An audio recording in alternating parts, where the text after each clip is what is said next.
Thank you for joining us for the CALS Comm Workshop Video Series 101, Planning and Producing a Video Program. So today we are going to hear from Justin Moore and Simone Keith. And to give us a little start off, we're going to, I'm going to give you a little information about both Justin and Simone. So Justin is the Director of Marketing and Communications for NC State Extension, and he's been with Extension for 12 years. And Justin and Julie Hayworth-Perman both work for Extension Marketing and Communications, and they're the team that brings ongoing growth and success of Extension by supporting employee outreach, helping tell our collective stories, and providing resources for building a strong brand identity. Simone Keith is an educational video specialist with the Department of Extension IT at NC State. And her mission is to help Extension personnel think visually and be intentional in using video technology to communicate with their audiences.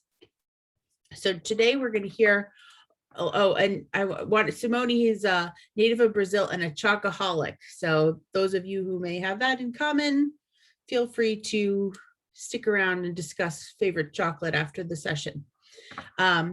So we are going to hear first from Justin. He's going to lead the way. Take it away, Justin. All right, thanks, Janine, and good morning, everyone. We're excited to be back on the show. I think this is our second round on the CALS Comm training circuit. This time, along with Julie and I, like Janine mentioned, we have Simone, our real video rock star. So we're excited to talk with you today about producing or really planning and producing a video program. I know that video is hot right now, and everyone knows that, and that's great, but we need to make sure that we're strategic and mindful about how we go about these things. And we've got some tools and tips that we'll share with you to help you with your local video efforts. You already know who we are, so we'll just dive right into that because this stuff can take a while. The first portion, I'm going to talk for about 15 minutes about more of the strategic planning portion of things. So which I guess is collective eye roll. I know that folks want to dig into tactics. We saw on the question sheet for registration that a lot of the questions were based around, what kind of equipment should I use, or how long should a video be, or what should my topic be, and things of that nature. And we'll touch on that a little bit. Don't worry. But a lot of those could be, full sessions on their own. So what we're going to try to do is provide a good broad foundation for you today, and then point you to some resources that can help you moving forward as well. So again, for the first little portion, I'm going to talk about a few key steps to help you kind of build the framework for a potential video program, and then I'll turn it off turn it over to the real video guru, Simone, who will talk more about video production, her video education training program. And at the end, we're going to try to leave some time, maybe 10 or 15 minutes for Q&A. So if folks have specific questions, feel free to put them in the chat box along the way. And if we see them, we'll try to get to them, but chances are we'll probably get to that at the end. But feel free to enter them as we go, so you don't forget them if that's easier. So diving right in, just kind of a flyover of what I'm going to talk about a little bit are some key program planning steps. So just a few things to keep in mind when you're thinking about, should I do a video program? How should I put this thing together? These are, and again, this is kind of a Cliff Notes approach. We could go deeper. There's intricacies to it, but these are for the big ones. So I think that if you can focus on these or remember these, then you'll be in pretty good shape. And just a quick run through it runs from viability, which really is just a quick situational assessment, feasibility, whatever you want to call it. Do I have the time and resources to do this thing, to make it happen and be sustainable? To setting goals and figuring out what is it, what does success look like? What are we trying to achieve here? And then understanding based on that, based on your goals, what audience do I need to reach? How do I, target them and understand who they are and what they need? And then last but certainly not least, the content portion. So some resources and tips, I guess, for putting together good, strong content that's going to appeal to those audiences. So with that in mind, we'll start with the viability portion. And I'm not going to read through all of these questions. And oh, I guess a quick housekeeping item I didn't mention. This presentation and the recording will be shared with everyone after the fact at some point, and it will be housed online. So for you note takers out there, don't feel like you have to write all of this stuff down. But the first thing for folks that are thinking of putting together a video series, the first thing we'd recommend is the reality check, right? So kind of asking yourselves or your team, collectively asking a few questions just to get a feel for, is this something that we're going to be able to do for the long run? Do you have the time and resources? Do you have a clear goal in mind? Do you know what the audience would be yet? Do you have a place for these resources to live and be housed and share them moving forward, those types of things. So we would definitely encourage folks, based on questions that we get, particularly about websites and social media as well. I know that especially for folks that might not have some of those resources in place already, that there's a strong desire to just get out there and do it, right? And I love the passion and the ambition to get going there. But at the same time, it's like adopting a pet, right? And we figured this out with our pandemic puppy that, once you start a website or start a social media channel or start a video series, it requires constant attention. You got to develop content on the regular, answer audience questions, just make sure that it's updated online on a regular basis. Anyway, so just a few things to think about. Make sure that you are honest with yourselves and kind of talk through some of these things in advance before diving in head first. Now, once you've done that, if you're still gung-ho and ready to rock with a video program, the next thing that we would recommend is starting with your goals, sort of answering the why. So what are we hoping to accomplish here? Big picture, objective type stuff. It'll vary from series to series, but it could be anything from wanting to change behaviors for a certain group to promoting impacts. Maybe you're seeking funding. It could run the gamut, but make sure early on at the beginning that this will kind of serve as your guiding compass, right? The North Star to guide your content, and pretty much everything that you do moving forward is that core objective. So what are we trying to achieve here? And we're not going to talk a whole lot about this series. We're just going to use it as an example. Some of you may be aware, or hopefully most of you are aware, of Extension's Homegrown video series. So we're just going to use this, talk to you a little bit about how we went about our goals and our core audiences as an example to show you a little bit about what we're talking about here. So for Homegrown, we decided at the beginning as a team that our primary objective was to increase awareness and engagement for Extension, really in general, our people, programs, partnerships among new audiences. I probably should have italicized that, that's key. Basically to ensure Extension's relevance and success for years to come. So it's big and it's broad, but that's what we want to do. So everything that from this point forward, when we're talking about our audiences and putting together content, it should all serve this purpose. So make sure you've got that goal up front. And speaking of audiences, when it comes to figuring out who do we need to reach, the answer should definitely not be everyone, right? We can't be all things to all people, but let the goal guide you. That's why we suggest defining that up front, is that the goal will help answer a lot of other questions like, who is my target audience? Who do I need to reach? In that your audience, it can be more than one group, but your target audiences ought to answer the question, who do we need to reach in order to achieve that goal? Who are the folks that we most need to be talking to, influencing, connecting with? And when it comes to Homegrown, our target audience is millennial families. So specifically, folks in that millennial generation, 25 to 40-ish in urban and suburban communities. And the reasoning being for that, again, not to go too far in the weeds, is that thinking back to Homegrown's video series goal of increasing awareness among new audiences, we have to step back for a minute and figure out, okay, if we want to make sure that extension is known and relevant, and that our programs are, I guess, requested or needed moving forward, we've already got a strong foothold in many of our rural communities. That's not going anywhere. People have to eat for forever and ever, amen, right? So that portion is there. But if we're looking at expanding, particularly in North Carolina, which is an increasingly urban state, that's just how it's going. Lots of folks are coming in every day, every month, and the majority of them are going to our urban communities. And many of these people, increasingly the majority of the state population, don't know what extension is. So our feeling is that that's where we can best serve extension with this program, is reaching those new, by and large, millennial audiences in our urban markets.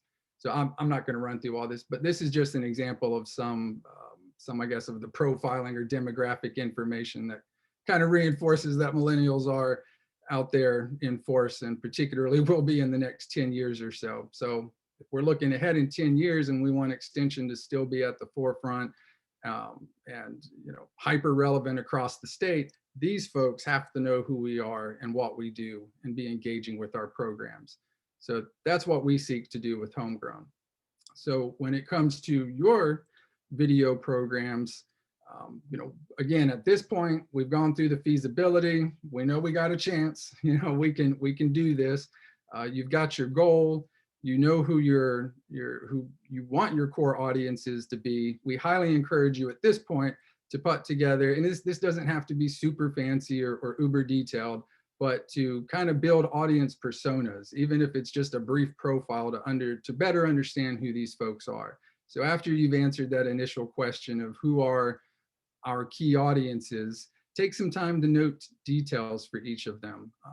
It could be basic demographic stuff, age, gender, but also interests. Where do they live in the state? What are their digital habits, particularly what websites do they like to visit? What social media channels are they using? What are some of the issues, by and large, that they are facing on a regular basis that your program could help them with? So better understanding those types of things will really help you in terms of targeting them. And then just a couple other questions to go through as you're kind of building out your audience profile is, do they currently have a relationship with Extension? Or CALS?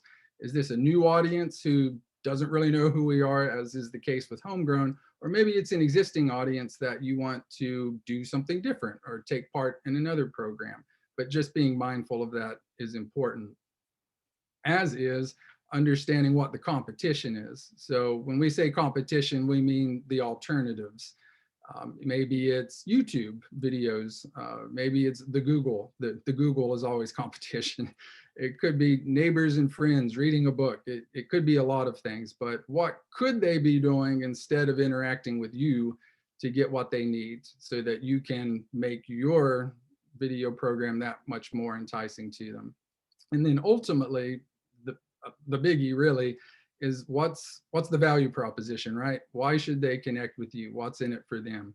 So defining early on, what are those benefits, those differentiators? What can you give them that's gonna make it worth their while and have them engage with your program? So all of that in a nutshell kind of comprises the audience profile, which is gonna be super useful as we start talking about content and thinking through how you want to frame up your content going forward. So in the case of Homegrown, again, just to give a quick example of how we do things, we kind of have 4, I guess, pillars maybe. It sounds very strategic planning-ish when you say the 4 pillars, but these are the 4 pillars of our content strategy, which really are kind of guiding principles, I guess, kind of a blueprint. So everything that Homegrown puts out in terms of video content, we're an extension program, right? So everything has to be research-based, but also we want to be relevant and timely with all of our topics. It ought to offer a clear benefit, so something that's kind of immediately relevant or of interest to the end user, and then practical, which again is kind of an extension staple. So we want to make sure that those urbanite millennials, that we're giving them tips, tools, guidance that are easy to implement. They don't really have to go out of their way to see the value and leverage the value. And we've kind of packaged that up. I guess it's a slogan, but our program mantra is everyday solutions for everyday lives. And that's not to say that your video program necessarily has to have a slogan, but that's just one way that we've encapsulated all of that. And it makes it easier for us to understand it internally, and it helps us, I guess, to communicate our value proposition externally, is everyday solutions for everyday lives. That's what our Homegrown series is about.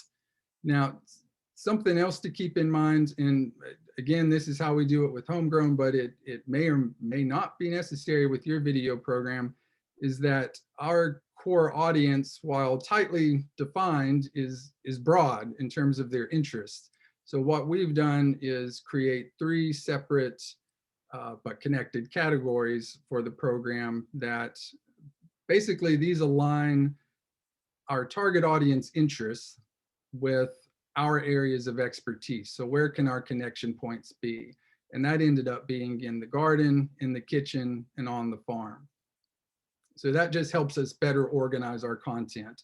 Otherwise, if we just had Homegrown go here and lists of dozens of videos that ranged from, when to plant roses to, how to thaw chicken, that would be a little more of a cluster and kind of a less intuitive experience for the end user. So think about how you might want to categorize or organize your content and your topics for that audience. And this is key, I think. This I should have put a star on here. I call it a content checklist here, but really this is, I guess, a means of vetting topics. Particularly for Homegrown, we get a lot of suggestions, which is great. We want lots of suggestions, but we have to make sure that everything, again, that we're putting out is driving that goal of ours, that it's pertinent to the audience, that it fits really. So we put together a simple checklist that encapsulates those drivers that we were talking about, the 4 core pillars, if you will, our goal, and just kind of lays it out there simply enough. Do we have a research-based solution? Is there a clear benefit to the consumer? Does it appeal to the target audience? So forth and so on. And essentially, if we can answer yes to all of these questions, we've got ourselves a topic. This is something that we can run with and flesh out and get on the schedule. If the answer is no to some of these questions, then it's cause for pause, and we need to refine or maybe go in a different direction. So once you get to this point, and the content strategy portion for your video program, I'd encourage you to do something simpler or something simple in terms of, again, it can be a quick 5-bullet checklist, but just something to make sure that you're vetting the content and that it fits the program and it's moving your goal forward. And another kind of quick and simple idea, don't necessarily have to do this, but something that we do is just to create a sample list of topics. This is useful for us in particular as a reference resource. So, we meet monthly to talk about what are our video topics going to be several months out. So we actually have a meeting this afternoon where we're going to talk about fall video topics. And, sometimes we're full of creativity and inspiration and the ideas are flowing and, rock and roll. But other times I don't know what to talk about in October. We've talked about pumpkins a bunch. So what are we going to talk about? This type of thing helps just in terms of having some basic ideas for whether it's multiple categories or whatever it may be, but just having a sample list that you can reference to kind of inspire you as you're looking to plan ideas further out. And so with that, that's kind of again, the cliff notes. I'm going to show you just, I think I've got one or two more slides real quick, but that's kind of the quick cliff notes flyover in terms of the planning portion of things. So hopefully that's not too painful. Again, all of this presentation will be posted online, but all of the resources from the checklist to marketing planning resources to help you with fleshing out audience profiles, all of that stuff is online. So I encourage you to go check that out. And of course, contact us if you have questions. But one more quick thing I want to point out before I check. Oh yeah, I'm going over a little bit. One more thing I want to point out, video resources on the brand site. We've got editorial calendar templates, captioning tools, the various resources there that will help you as you get into your video series. So make sure you check it out, bookmark it. It'll be helpful to you. So shout if you have questions. Otherwise, I've gone over. I'm sorry, Simone. I'm gonna hand it off to Simone, the real rock star, to talk about the video production portion. That's okay. Thank you, Justin. Good morning, everybody. I was looking at the list of who is participating here today, and it's great to see so many familiar faces. So it's great to see you, um, and by now that 2020 was a game changer for all of us. All of a sudden, we found ourselves with the need to communicate with our audiences through a screen, and I benefited greatly from that because it really made my program and my efforts to come to the forefront of what we are doing in Extension IT. So one of the things that I want to do to follow up on what Justin shared with you, but also to build upon a little bit what we were asked to do this last year of 2020, right? Through visual means and the things that we had to do with the equipment that we had available to us at the time. So as you know by now, video production is here to stay. I mean, videos are a strong way to communicate messages and also to communicate with an audience. um, there are, let me get the next slide. uh,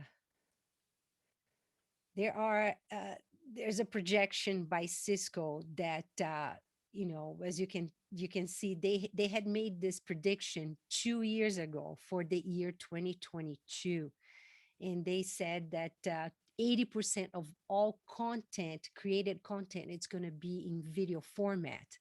I think the pandemic, 2020 has changed these numbers, and I dare say that this has been even higher. So how as we look at producing video series, I think that's some of what Justin shared with you in terms of what they do with Homegrown. How can we um, transform what we say in a visual format?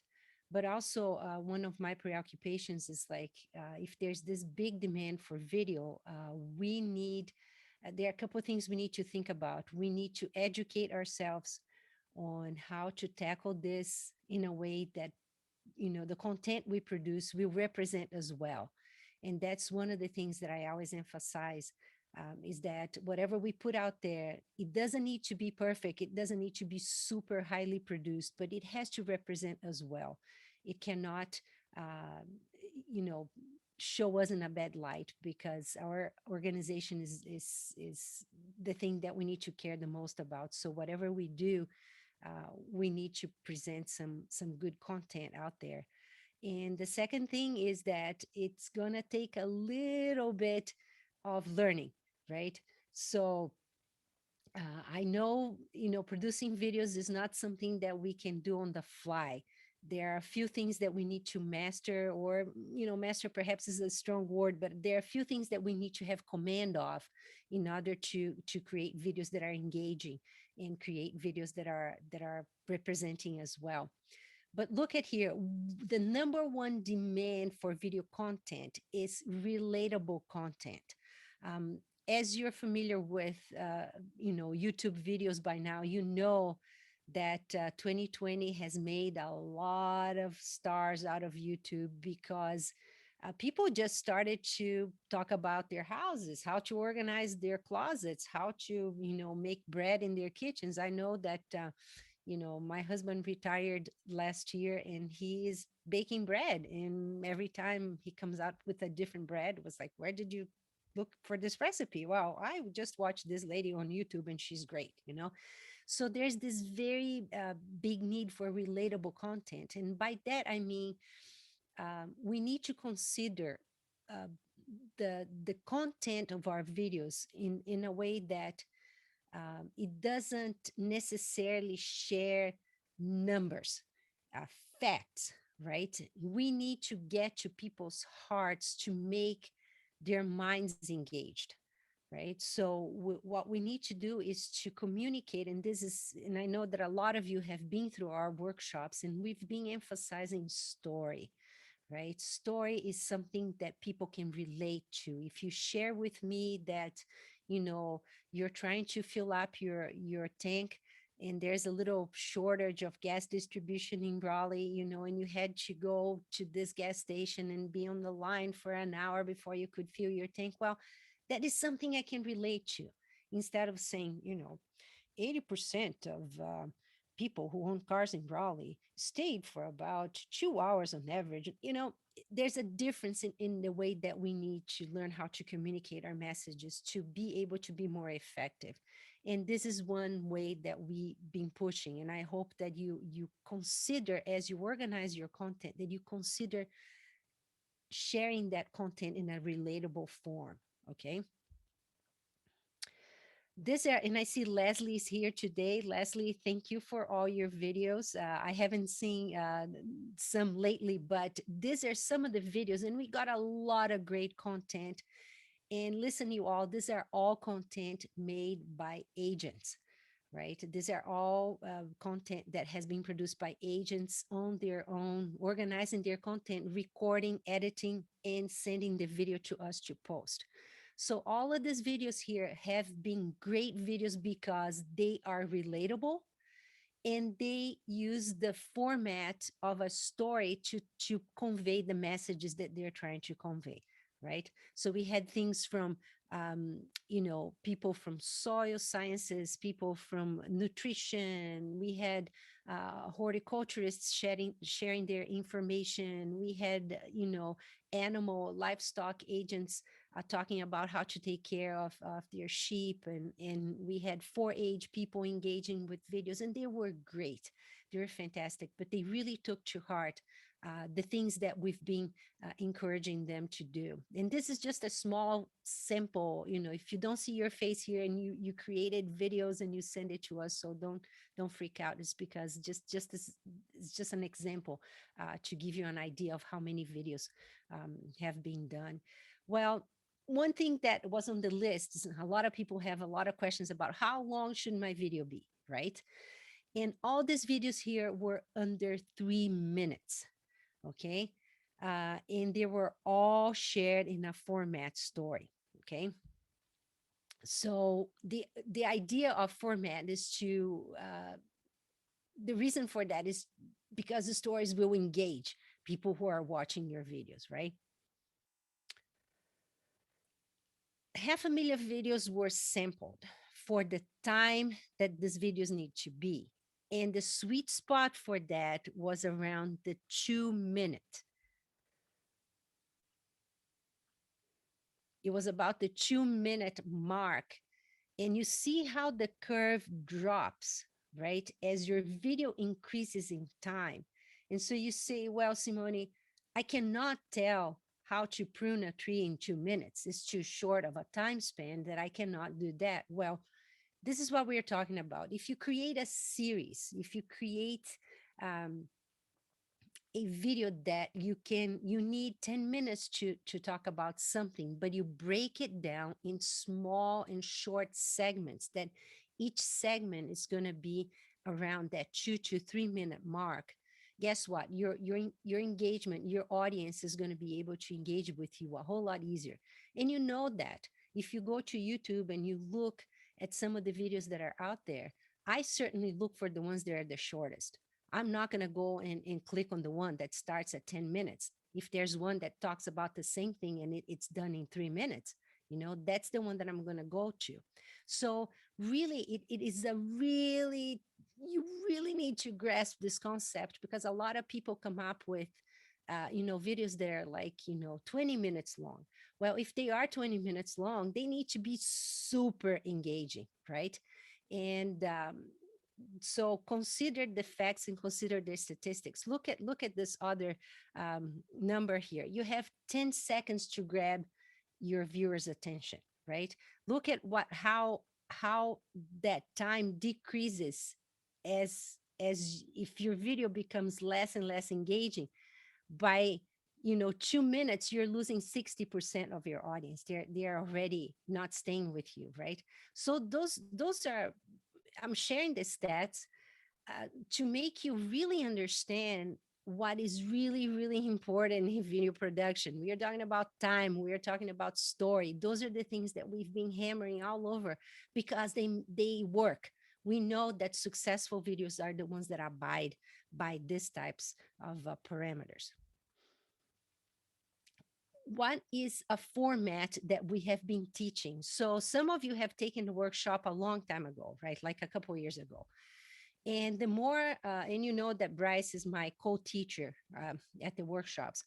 And so one of the things that we've been looking for and considering is to how can we understand that everybody's super busy. We understand that video production takes time, and we understand that you don't have a lot of time to edit. We don't have a lot of time to, spend on producing long videos and videos that are like full of B-roll shots and all that. So we've been distilling the way that we teach, and we've come up with this idea that we call a 3-take wonder, right? So there are 3 little chunks, 3 little clips that all you have to do is to clean the beginning and clean the end of every clip and put them side by side, and you have your video. And it's a very effective and quick way to communicate. Okay, so the first little chunk of the video, and this is a very great little recipe, no pun intended. If you're creating nutrition videos or recipes, this is a very good way to share your content. And I'm going to show you this entire little video so you understand how it works. But the first clip that you create is just like you see here, Cassidy, and she starts by telling a story. So let me really simplify. Story is not uh, saying once upon a time, la la la. No, what we that's why I put story in a little parenthesis here, because it is something that it doesn't start with the statistics. It doesn't start, hi, my name is Simone Keith and I work for Extension IT. All that can be seen in the format of a graphic on the screen, as you can see there on this little first frame, right? And so don't start by saying your name. Remember, you have 10 seconds to engage your audience. So don't waste that important time on the screen by saying your name. Put your name up on the screen. The viewer can read your name while you're engaging him or her with your message.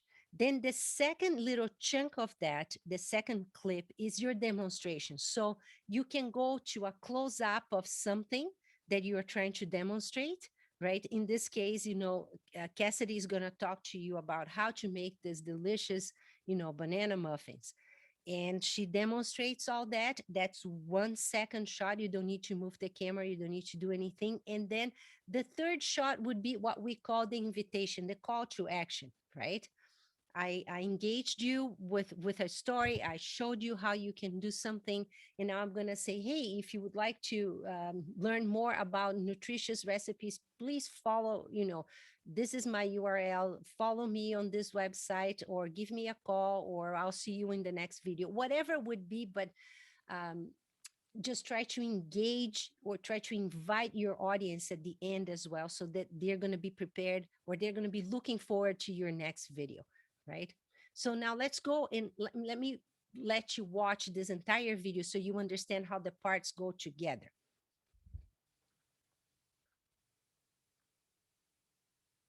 I don't think we have audio. I think you have to unmute yourself, Justin. And whole grains to create a chocolate Can you start again? chip you're not going to have to feel guilty. Sorry.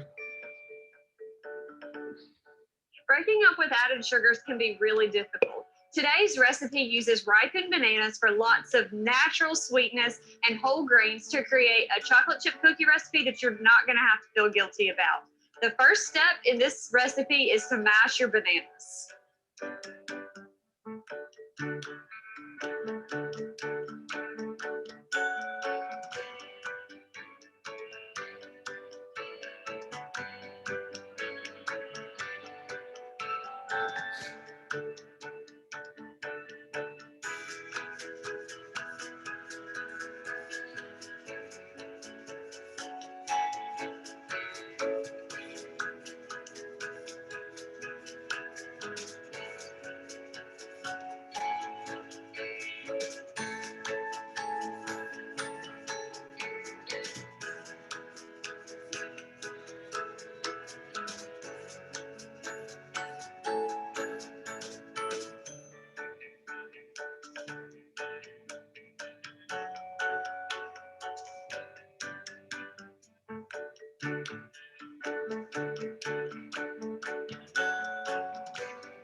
I know you can't wait to try this recipe at home. Be sure to like us on Facebook for more healthy cooking ideas and videos. So that's what we've been kind of teaching, this template. Sort of there it's a 4-tape wonder. There's an extra shot in there, but you guys got the idea. It's as simple as that, and it could be done with any subject, with any in any way that you want. It can be more than 3 takes if you need to teach with more than 3 takes, right? But it's a way to do something quick, and it's a way to do something that it's efficient. You see that she started by saying something, sugars are something hard to take away from your diet, but let me teach you how to use bananas that are delicious, nutritious. It's something that it's not like, hi, my name is, right? That is a little bit more engaging. And then at the very end, she left you with an invitation: follow us on Facebook, and something like that. So that is a very, very easy way to step into video production, by just doing 3 takes or 4 takes, or how many that you want to do, that it doesn't take a lot of editing, right? If I was coaching Cassidy, I would tell her to economize just a little bit. She could have stepped up, sped up a little bit some of the process there in the middle, but I thought it was just a good example, and she did great. Beautiful smile. We talk a lot about smiling on camera, looking right at the eye of the camera to communicate with your audiences. Those are lots of tricks that we use. Another thing we've been doing, and also that uses the format of a story, and I wanted to show you the counties that we go to. We've been encouraging them to do a little, meet me, or as you can see here, this is an example from Union County. On their Meet Our Staff page, there is a video that introduces them to the people who click to seek information about their programs or about what they do. And so I'm going to show you one video. Leah Joyner is a 4-H person in 4-H agent in Union County, and this is her little story to try to meet or to engage with the person who clicks on her name to seek information about her program.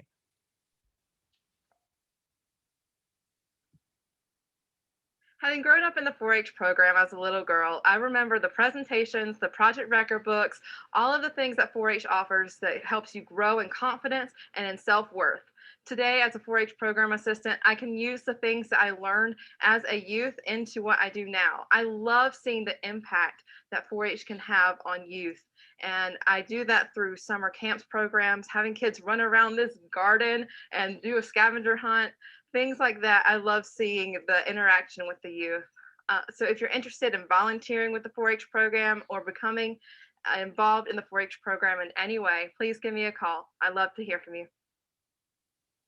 I am calling Leah because she has a great story. She's smiling, she's making eye contact with the camera, and this is a great way to introduce who you are and what you do. That it doesn't mean to, hi, my name is Simone Keith and I work for Extension IT, right? So it's just a little shift in the way that you deliver your message. You're going to increase your engagement a whole lot more.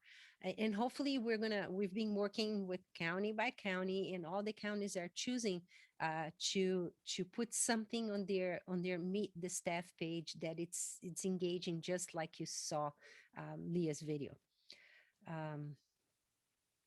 Now, this is something to illustrate to you, right? Is the how. How have we been doing this, right? Because a lot of people ask about equipment. That's a big question that I get all the time, right?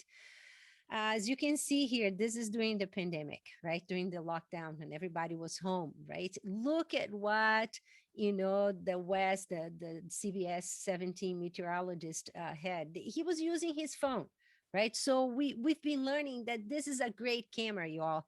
The camera in your pocket. Everybody carries a camera with them, right? And so that's another thing that we have changed in the way that we teach our workshops. Most of what in a lot of you who participated, we are using a tablet.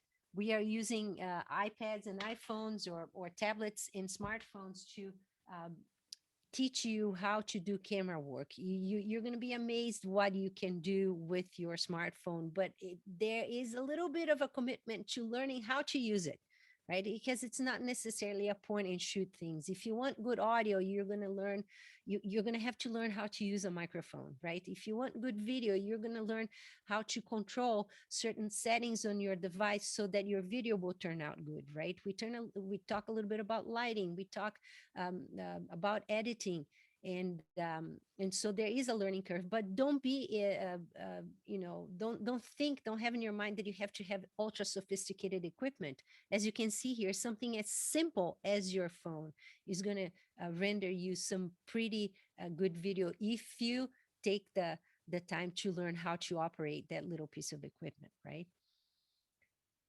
And finally, of course, I'm going to leave you with the plug-in, although I think I'm preaching to the choir because, the familiar faces that I see over here, you guys have been through the workshop, in our video production workshop, it's divided. It's a 3-day workshop. We divided that into, first day is Bryce, who comes and organizes the content.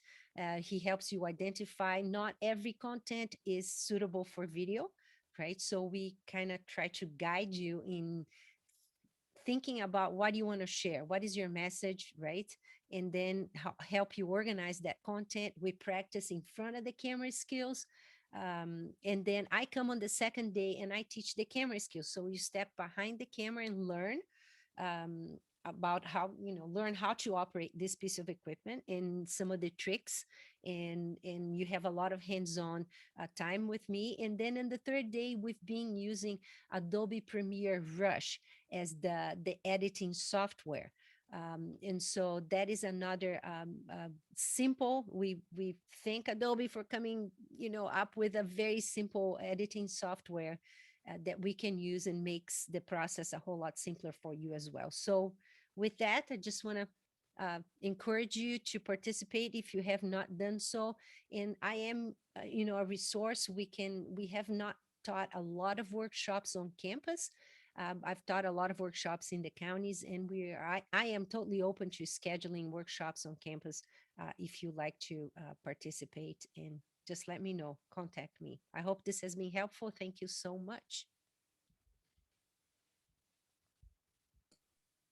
Thanks so much, Simone and Justin. I put a question in the chat about timestamps in videos. And recently, we've had some not necessarily well filmed videos that we ended up having to put on YouTube that were just basically Zoom sessions that were virtual that we wanted to share after the fact.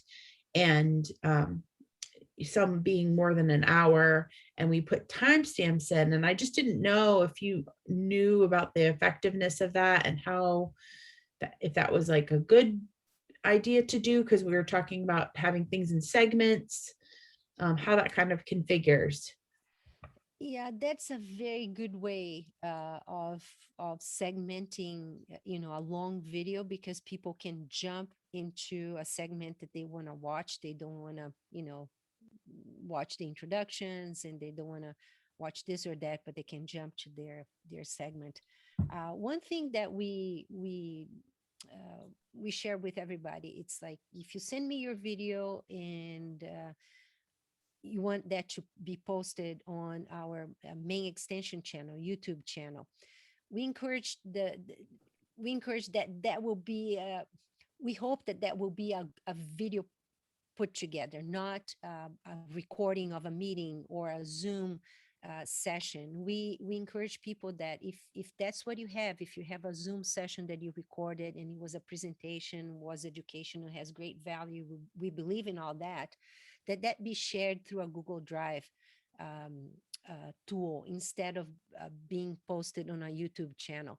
Because what we really want to feature in our YouTube channel, we want to feature those engaging videos, those shorts to the point videos. And so I think, I hope that I answered the question, Janine. But yes, timestamps are great because it help people advance. And then just keep in mind to share that through a Google Drive, or if you have a dedicated YouTube channel just for Zoom recordings or something of that nature, that would be good too. That's helpful. Thank you. And then Dylan shared a question about could some people be leaving, I guess, again, during these segmented, because they've gotten what they need in the first 2 minutes. That's a goal of mine as a viewer when I'm looking for how to do or fix something. I'm sorry, I missed the question. I think it's like, if we're at the jump off rate, like, could it be that people are quitting or leaving a video because they were like, okay, thank you, you answered my question, goodbye. Mm-hmm. Yeah, that does happen. That could be the reason why the engagement falls as well. If I learn what I need to learn, I move on to something else. But I think that the important thing is to keep, um, 2 minutes is not long, and that 2 3 minutes is not a long video. So I tend to watch that's me as a viewer, right? That's my profile. It doesn't mean that everybody's like me, but I tend to stick to the end if it's just a 2 3 minute video versus something that it's like 10 minutes or 15 minutes, right? If that is the one, what I do is I skip. Yeah, oh, this is the part I want to do, or I go to the chapter marker, and go and jump and learn, and then I move on to something else. Yeah, so that could be what reflects on the statistics there. And something else to keep in mind with that, in your YouTube channel analytics, you could look across your various videos and see if it's an isolated thing or a trend, and that might help answer the question. Like if someone jumps off early on a particular video where it's how-to oriented and you provide solutions up front, then the answer is more likely yes. But if they're jumping off all of your videos, regardless of topic pretty early on, then that might speak to a bigger kind of development practice issue, if that makes sense. Mm-hmm. Yeah. And then Megan also shared, my 10-year-old teaches me all about YouTube. He is really into like and subscribe or giving a shout out to another channel. It does seem that is a premise behind YouTube's as a social media platform, though I don't personally feel like I use it that way, but it definitely seems like it might be a good idea to grow the extension audience. Thoughts? Yeah, I totally agree with Megan there too. I think one way to grow your social audience is to, that there's not a single video that I watch that doesn't say, like me or subscribe to my channel, you know, link below or something like that. What do you think, Justin? I think that is something we could put more in practice, right? We don't do enough of that, I don't think. Yeah, I agree with that. We've been talking a bit about that more with Homegrown lately. I mean, I think part of it depends on audience and like I guess the intentionality behind the engagement. Those are some really big words. Like I have a 10-year-old as well, and he uses YouTube for more of a social place, right? He wants to see what his friends are doing, the video games that they're playing.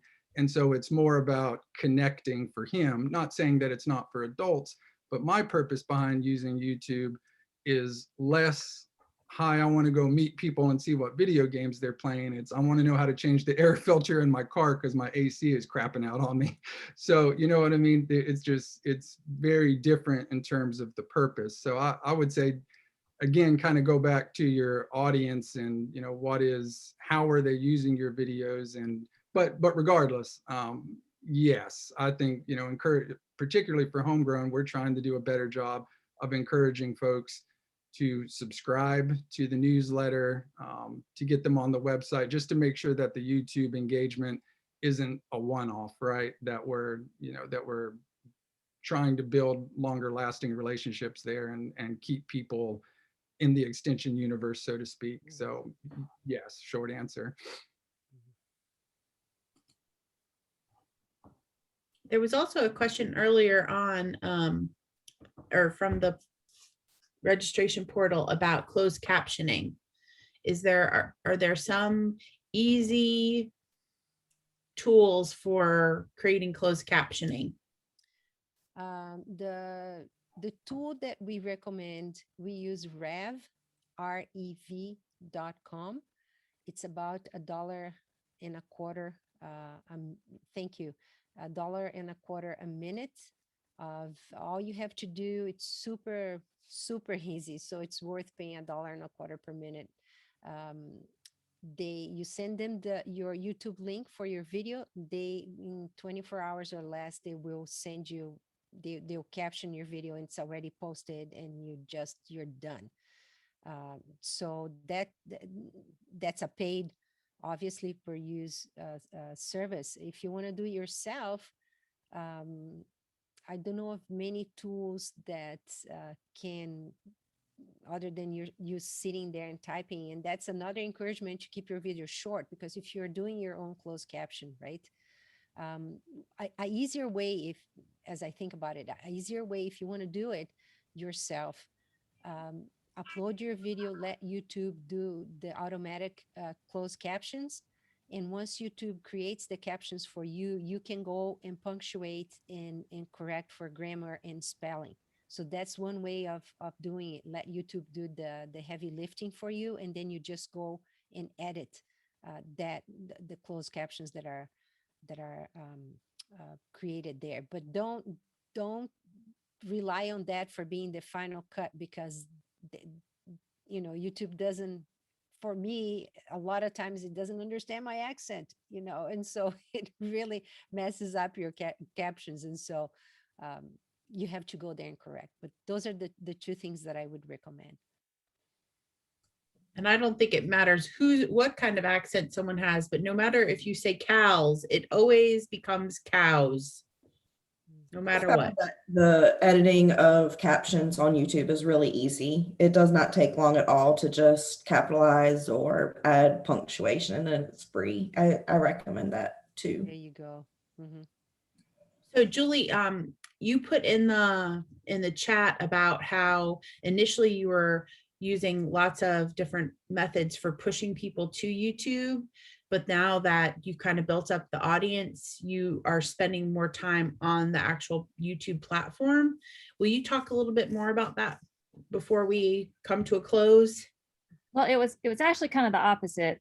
We originally we built the website, and like Justin was saying a moment ago, we do want people to come to the website because that's how we pull them in deeper. We cross-reference to additional resources and additional videos and all of that. But I think, and Justin, you can correct me if I'm wrong, over time, when we started to look at, are we reaching the target audience that we intended? those demographics on the YouTube channel were actually closer to where we wanted to be. And so, we started paying a little more attention to what we're doing on YouTube. How are we, tagging things? How are we, writing up the blurbs and all of that. And so I know Chris Leota has worked on that pretty carefully over the last year in particular, and we've just seen tremendous growth in that area as a result. So we still try to do things to pull people to the website and to build up subscriptions to the feed, but we're pretty excited by the number of subscribers we see on YouTube. Justin, what would you add about intentionality there? Well, I think you covered it. I think you covered it pretty well. I mean, you got to fish where the fish are, right? And if the audience, I think we just learned, kind of our knee-jerk reaction, I think, coming into Homegrown was that we got to get people to our websites. That's where they need to be. But, the experience kind of helped reframe it from us in that we don't necessarily need to move them or transport them when we can be when we can just go to where they already are. And we found out they are already on YouTube in droves. So now we're just focusing more on marketing there on YouTube rather than trying to get them to leave.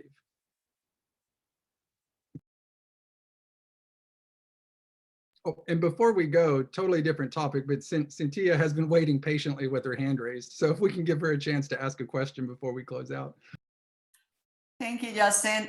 No, this is a comment, maybe just to consider and see what your take on that. But I know many people wonder how can we make bilingual or make videos available in other languages. And in my case, with the Spanish and English, what we had done is it could be like doing the audio in English and then the caption in Spanish.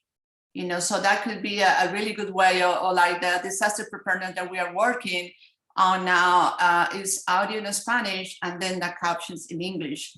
So that is a way to capture both, and then the tricky part here, of course, is about budget. And I just leave that to administration, Justin and everybody else, because, I was thinking some of those, like the videos that we saw earlier, it will be good to have an option in Spanish or other language, when the subtitles can be in Spanish. But again, I know that requires budget and that it will be something to talk to Meredith with or Dr. Monano. Thank you. Will Rev translate too? Does anyone know? I will be careful. I'm not familiar with that. I'm very limited on technology, but I'll always, advise be careful with any, how you call it, translation, electronic like that, because it could be kind of tricky. But it's a very good start. I always recommend if you don't have other resources, maybe do the translation, but look for a person, that speak the language to revise it, because I wouldn't put anything out there from a translation from this type of sources unless somebody else revises it first. And again, this is maybe my little plug on trying to go back to funding issues. Maybe I know again that with Meredith, she has been doing a lot in promoting, access and accommodation for languages. But again, I'd be happy to help in any possible way. Thank you. And thank you all for coming. One plug for our next month's CALS Comm workshop. We'll be hearing on June 10th, which is a Thursday at 10, from Delynn Ford, the magazine editor for CALS Magazine, on opening lines, getting your story off to a strong start. We'll be talking about headlines, excerpts, and teasers. So I hope to see you all then. Be on the lookout for a follow-up email from this session, and please do not hesitate to connect with any of us if you have questions. And again, reach out to Simone if you are interested in taking her workshop. Thanks so much.